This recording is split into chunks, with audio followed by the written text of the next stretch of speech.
ये कहते हुए जलपरी अपने मुंह से जोरदार हवा निकलने लगी। उस हवा में टुनी खुद को संभाल नहीं पाई और जलाशय के किनारे गिर जाती है।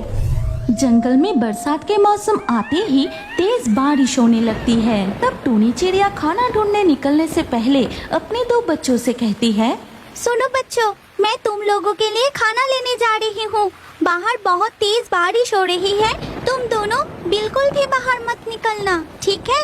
और मिनी, तुम भाई का ध्यान रखना। ठीक है माँ, मैं भाई का ध्यान रखूंगी। इसके बाद टुनी उड़ती हुई बारिश में खाना ढूंढने निकल पड़ती है। दीदी, बाहर कितनी सुंदर बारिश हो रही है, चलो ना थोड़ी देर बाहर चलते हैं।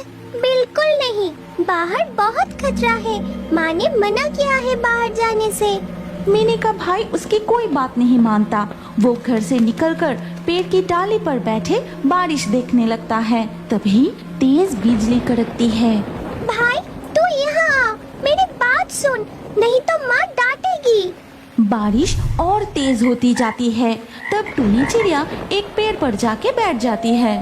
तभी वो मन ही मन सोचने लगी, अब मैं घर कैसे जाऊँ? बच्चे अकेले हैं, ऊपर से कितनी जोर तूफान और बारिश हो रही है। उसी समय टुनी की पड़ोसन मीनू कौवा उस रास्ते से उड़ती हुई जा रही थी। तब टुनी को देख वहाँ आके बैठ गई। टुनी, तुम यहाँ क्या कर रही हो? घर क्यों नहीं गई? मैं छोटी सी चिड़िया हूँ, इस तूफान में उड़ नहीं सकती, इसीलिए बारिश कम होने का इंतजार कर रही हूँ।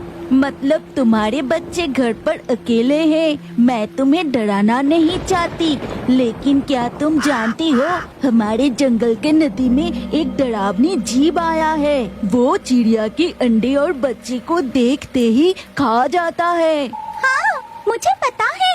कल सुबह जब मैं खाना ढूंढने निकली थी, तब मैंने देखा।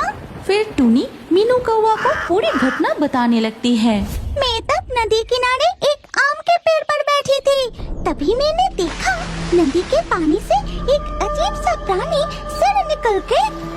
वो रहा पेड़ पर चिड़िया का घोंसला, उसमें से नन्हे नन्हे बच्चे की आवाज आ रही है। आज इन्हीं बच्चों को खाकर पेट भरूंगी। ये कहते ही जलपरी जादू करके वो घोंसला नदी किनारे बिल्कुल अपने सामने ले आई। फिर उन नन्हे बच्चों को पकड़कर खाने लगती है। मैं थोड़ी हिम्मत करके जोर से चिल्ला के बोली, कौन हो तुम? इन बच्चों को छोड़ दो, इन्हें मत खाओ, कहती हूँ छोड़ दो इन्हें। ये सुनकर जलपरी टुनी से कहती है, एक पिद्दी सी चिड़िया मुझे धमकी दे रही है। याद रखना, अगर मौका मिला तो तुझे भी नहीं छोड़ूंगी। मैं तुझे खाने के बाद टक्कर तक नहीं लूंगी। ये कहकर जलपरी उन बच्चों को खा जाती है। फिर वो जादू से एक बिल्ली का रूप धारण कर जंगल के गहराइयों में चली जाती है। क्या कह रही हो? वो जीव अपना रूप भी बदल सकता है। मैंने तो सुना था वो सिर्फ पानी में रहता है और चिड़िया के अंडे और बच्चे को खा जाता है। तब बारिश थोड़ी कम हो गई थी। ये देखकर टुनी ने मीनू कौवा से कहा, मीनू कौवा, अब मैं अपने घर लौटती हूँ, बहुत देर हो गई है, पता नहीं बच्चे अब क्या कर रहे होंगे। ये कहकर टुनी उड़ते उड़ते अपने घोंसले की ओर जाने लगती है। जब वो एक जलाशय के पास से गुजर रही थी, तभी जलाशय में वो रही टुनी चिड़िया। आज मैं उसे नहीं छोड़ूंगी। आज उसे ही खाके मैं अपना पेट भरूंगी।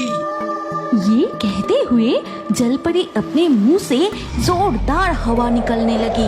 उस हवा में टुनी खुद को संभाल नहीं पाई और जलाशय के किनारे गिर जाती है।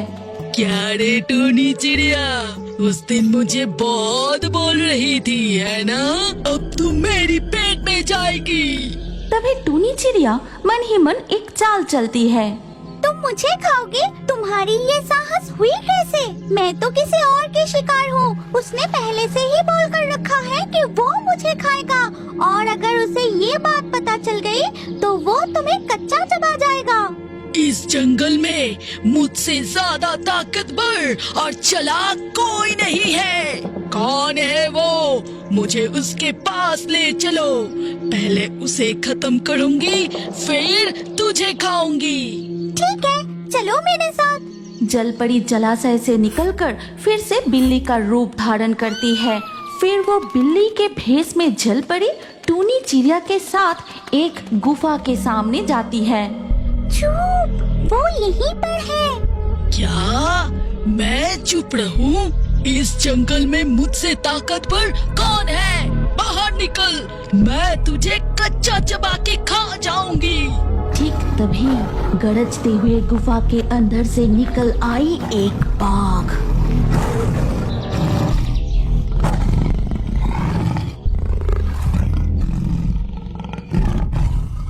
ऐसा क्या तू मुझे खाएगा?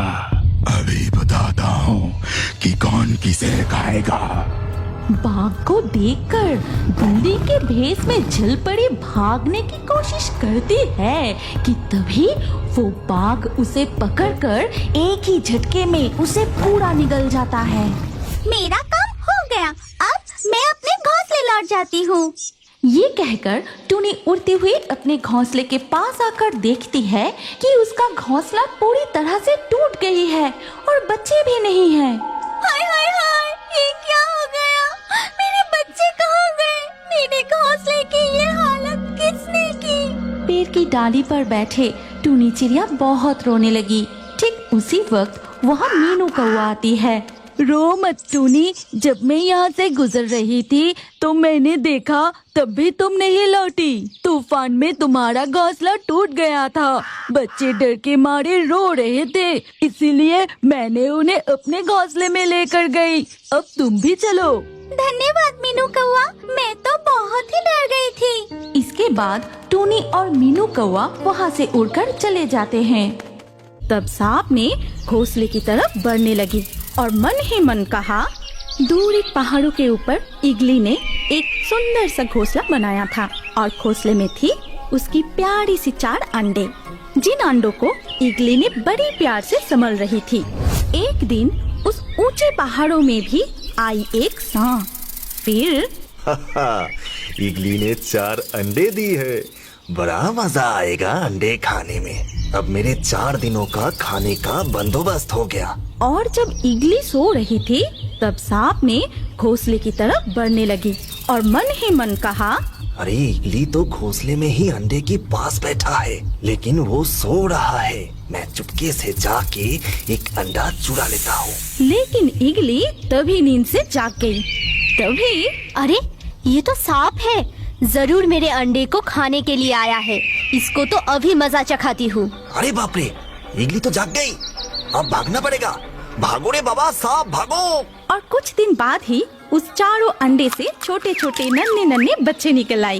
फिर बच्चे को देखकर इगली को बड़ा आनंद हुआ और वो खुशी से उड़ने लगी। फिर उसने सोचा कि मेरे बच्चे को तो भूख लगी होगी, मैं नदी में जाके मछली पकड़ के ले आती हूँ। लेकिन इगली को कोई मछली नहीं मिली। फिर उसने सांप को देखा। अरे वो रहा सांप। उस दिन ये मेरे अंडे खाने के लिए आए थे, आज इसको ही खाना बना के ले जाती हूँ। अरे बाप रे, ये तो इगली है, जरूर मुझे पकड़ने के लिए आ रहा है। भागो। सांप भी भाग निकली और इगली को कोई खाना नहीं मिली। फिर इगली घोंसले में लौट आई और देखा कि उसकी बच्चे भूख की मारे चीख रही है। तब उसने मन ही मन बोला, मुझे किसी भी तरह कुछ खाना ढूंढना ही होगा, नहीं तो मेरे बच्चा भूखा ही मर जाएगा। ये कहते ही इगली फिर से खाना ढूंढने के लिए निकल पड़ी और उड़ते समय इधर उधर देखते हुए उसे एक बकरियों का झुंड दिखाई दी। तुरंत ही इगली ने बकरी के झुंड की तरफ बढ़ने लगी। तभी बकरियों ने भी इगली को देख ली और दौड़ने लगी। लेकिन एक बकरी चुपचाप कांपती हुई खड़ी रही। बकरी को ऐसे खड़े रहते देखकर इगली को आश्चर्य लगी और वो धीरे से उस बकरी के सामने जाके रुकी। तभी उसने देखा कि वो बकरी एक छोटे से बकरी को तभी जन्म दिया था। उस छोटे बकरी को देखकर इगली ने दोबारा कुछ सोचने से पहले ही उससे पैरों से पकड़कर दूर उड़ गई और सीधा जाके घोंसले में पहुंच गई। मेरे प्यारे से नन्हे से बच्चे, मैं तुम्हारे लिए खाना लाई हूँ और ये बहुत ही स्वादिष्ट खाना है। चलो अब खाना शुरू करते हैं। इगली के बच्चे को तभी भी आंख नहीं खुली थी, इसीलिए वो खाना देख नहीं पाई। बस माँ की आवाज सुनी और मुंह खोली। इगली बकरी के बच्चे को मारने ही वाला था कि तभी बकरी के बच्चे जोर जोर से माँ माँ करके पुकारने लगा और माँ माँ माँ। बकरी के बच्चे इगली के पैरों के चारों ओर घूमने लगा, अपने मुंह को इगली के पैरों में रगड़ने लगा। माँ माँ। उस बच्चे का ये प्यार देखकर इगली के मन में भी माँ की ममता जाग उठी और इगली उसे मार नहीं पाई और उसका नाम दिया बुकू। इस बच्चे की ऐसी प्यार मुझे ममता की आंचल में ओढ़ ली। अब मैं इसे कैसे मार पाऊंगी? नहीं, मैं इसे मार नहीं सकती और आज से मैं इसका नाम देती हूँ बुकू। अब मुझे अपने बच्चों के लिए और कुछ खाने का बंदोबस्त करना पड़ेगा। उसे वहीं छोड़कर फिर से खाना ढूंढने निकल पड़ी और इधर बुकू के माँ अब मैं क्या करूं? उस इगली ने मेरे बच्चे को खा ली। तू रो मत बकरे, 2 दिन बाद ही हम सब भूल जाएंगे। तू फिर एक बच्चे को जन्म देगा, तब सब ठीक हो जाएगा। तभी अल्बर्टो का कतवा कहती है, हाँ बकरी रो मत, रोने से कुछ नहीं होगा, धीरे धीरे सब ठीक हो जाएगा। तभी थियो कौवा कहता है, ये इगली हमेशा ही किसी न किसी को उठा के ले जाती है और मार मार के खाती है। फिर अर्लो सरस कहती है, तुम्हें तो पता है बकरी, इगली ऐसा ही है। वो अपने खाने के लिए किसी का भी शिकार करती है, बच्चे बूढ़े किसी को भी नहीं छोड़ता। अब सब भूल जाओ बकरी। लेकिन उस बकरी माँ कुछ भूल नहीं पाई।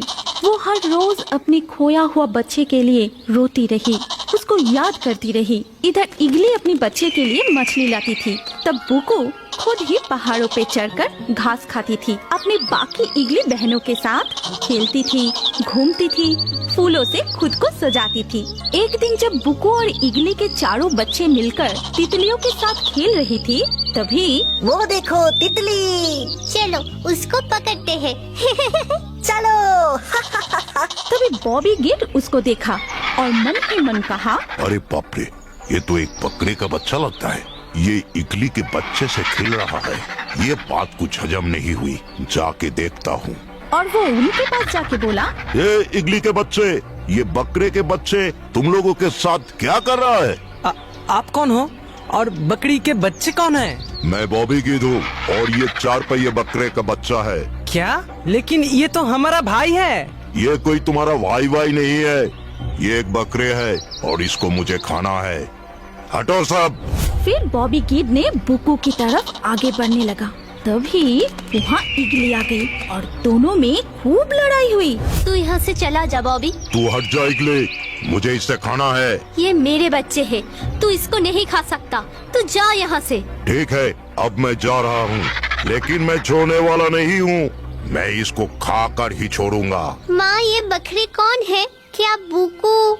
माँ, क्या मैं सच में एक बकरी हूँ? हाँ बेटा, तू एक बकरी है। इसके बाद इगली ने बकरी के बच्चे को पूरी घटना बताई। फिर बोला कि अब मैं तुझे तेरी असली माँ के पास छोड़ आऊंगी, नहीं तो ये बॉबी गिद से तुझे बचा नहीं पाऊंगी। फिर इगली ने बकरी के बच्चे को उसके माँ के पास छोड़ आई। अरे बकरी, ये तो तेरा ही बेटा लगता है। अरे मेरा बच्चा, मेरा लाडला। क्या वो इतना दिन इगली के पास ही था और जिंदा था? हाँ, मैं इतने दिन इगली माँ के पास ही था और वो मुझे बहुत प्यार भी करती है। क्या तुम मेरी असली माँ हो? हाँ बेटा, मैं ही तेरी असली माँ हूँ। इसके बाद बकरी ने अपनी बेटी बुकू को गले से लगाया। फिर सब मिलके खुशी खुशी रहने